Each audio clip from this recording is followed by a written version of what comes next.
Hello everybody, welcome back to Actual Investing. Today, Salesforce stock is down something like 5% at the time of recording after they've announced their intent to acquire a company called Informatica, ticker symbol INFA. I actually own Salesforce stock and I bought the dip this morning, so I'll talk about why I like Salesforce stock and why I bought the dip and what this acquisition means for investors of CRM stock.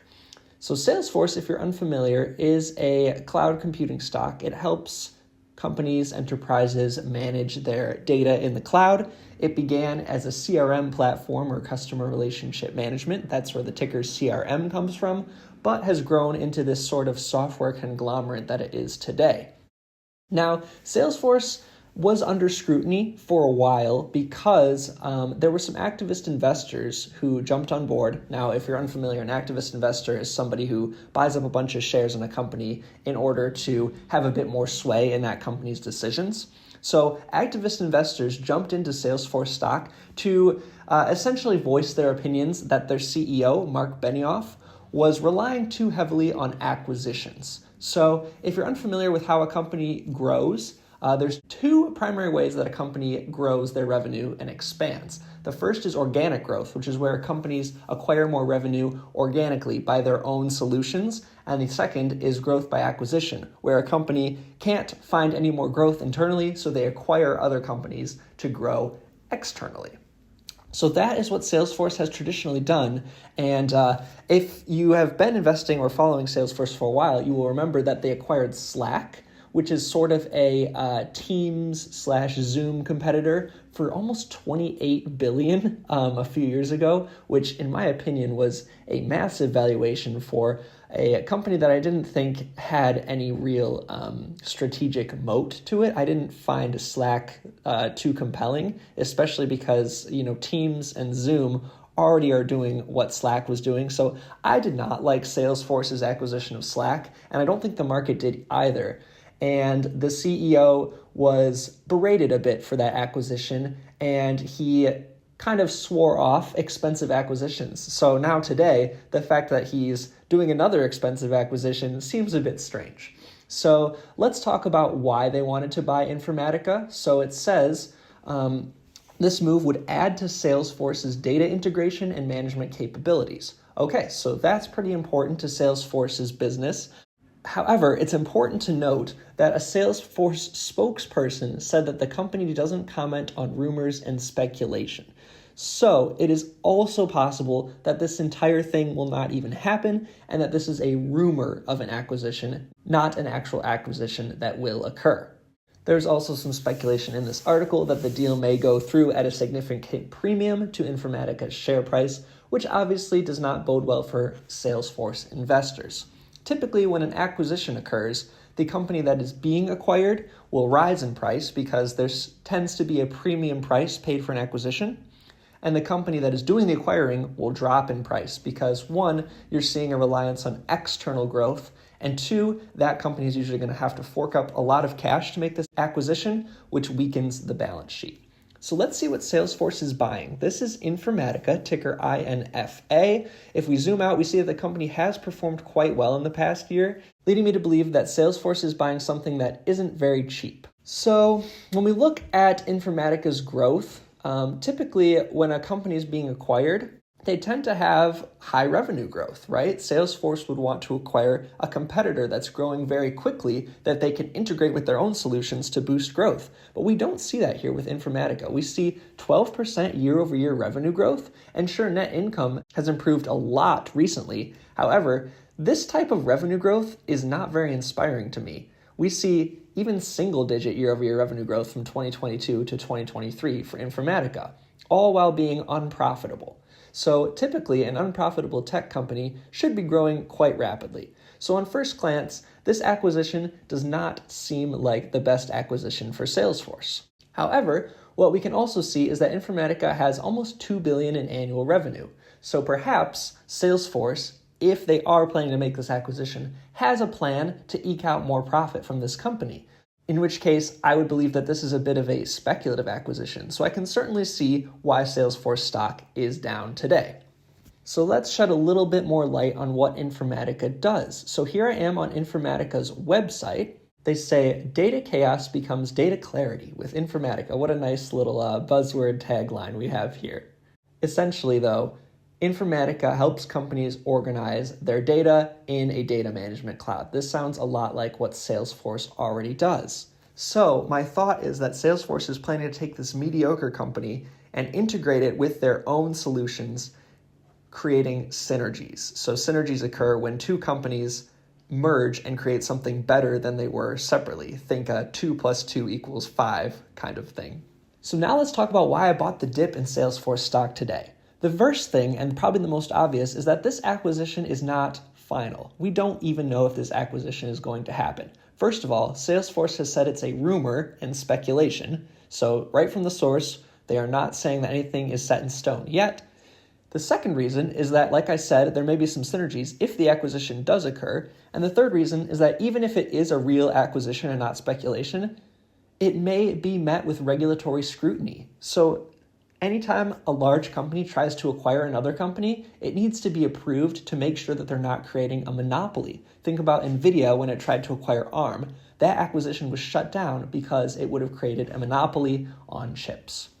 So I think there's a lot that can happen, and I think people are taking a sell-first mentality and just selling off Salesforce stock without really thinking about the long-term prospects. This is a great stock. This is one of the highest scoring stocks on my spreadsheet. So this here is my spreadsheet. I rate on 4 factors to come up with a score for each stock. So the 4 factors that I consider on the spreadsheet are gross margins, revenues, valuation, which I measure by price to annualized sales, and revenue growth. So a company can have a score of 20 total, but I've never actually seen that. The highest, as you can see right now, is 15.3, and my average is about 11.5. So Salesforce has a 13.7, which is much higher than average. What's helping Salesforce out is their great gross margins of 75%, their amazing revenue numbers. They have $37 billion in annual revenue, and they're still growing at double digits, just barely, at almost 11% year over year. So the fact that they can grow such a massive revenue number at a double-digit pace shows me that this is a company that is still gaining traction and is going to become pervasive throughout all types of companies. We also see a valuation of 7 times annualized sales, which for a software company is on the lower side. Sure, their growth is also low, but I think that Salesforce could even command a premium and trade at something like 10 times annualized sales, which implies, just on speculation, maybe a 40% upside from here. Again, this is just my own speculation and is not an actual price target or investment advice in any way. The other thing that I like about Salesforce is that they're not spending too heavily on their SG&A, which is selling, general, and administrative, so that's things like staffing and advertising, and they're not spending too heavily on their R&D, which is research and development. So this shows me that a lot of their gross profit goes right to their bottom line, and that this is a company that can be very profitable for years to come. The other thing that I like about SaaS, or software as a service business models, is that they have a very predictable revenue stream. They don't have to do anything in order to see the same revenues year over year, as long as people don't cancel. And what tends to happen is that people not only don't cancel, but they add more to their offerings. And Salesforce is seeing this as well, and that's what's continuing to propel their revenue growth. So that is why I bought the dip on CRM stock today. I actually doubled down on my position. It was about a 2.5% weighting of my portfolio, and it's now about a 4.5% weighting of my overall portfolio. And I'm very happy to buy the dip on Salesforce, and I'm very happy with the price that I paid and the dollar cost averaging that I did.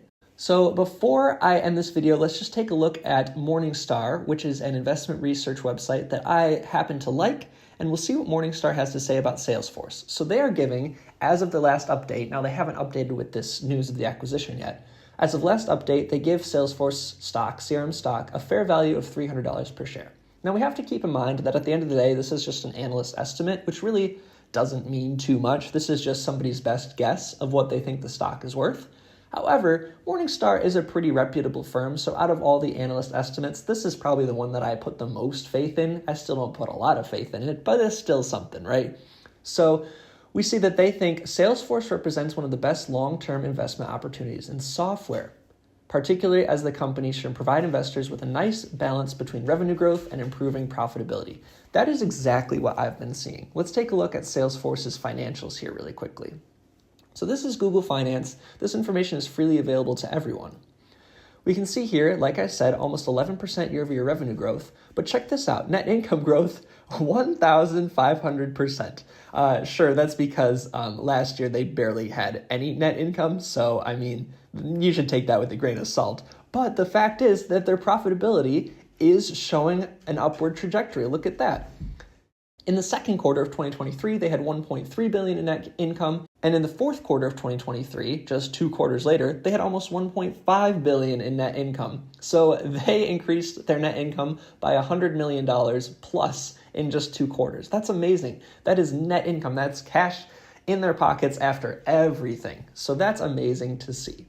What I also like about Salesforce is a really nice balance sheet with plenty of cash. So we see that they have $14.2 billion in cash, which is great because this acquisition will probably not even cost that much. If we go to Informatica, we see that they have a market cap of $10.6 billion today. So let's assume that they're going to pay a bit of a premium, maybe 20%. That's still only $12 billion for the acquisition. They have $14 billion in cash and they are profitable, so they can comfortably make this acquisition and not have to worry about running out of cash, especially as that cash keeps getting replenished over time. We can see that their cash increased year over year by 13%. So they are increasing their cash as time goes on because they're so profitable. So at the end of the day, I see a company that has a share price drop for something that may not even happen, and if it does happen, is not going to be the end of the world. In fact, may even produce some synergies. And to me, I see an awesome opportunity to buy a wonderful company at a nice little discount in CRM stock. So that's why I bought CRM stock this morning. Please make sure to do your own research as you typically would before investing in a stock, because everybody's investing journey is different, and this should not be seen as any kind of advice, just me sharing what I am doing on my own personal investing journey. If you have any other stocks you'd like me to cover, please leave them below. Thanks so much for sticking around and watching the video. Please like it if you did like this analysis. I'd love to do more analyses like this in the future. And please subscribe if you haven't subscribed. I just noticed that I'm almost at 1,000 subscribers, which is really cool. So yeah, please feel free to hit that subscribe button, hit that like button. Thank you again, and have a great day.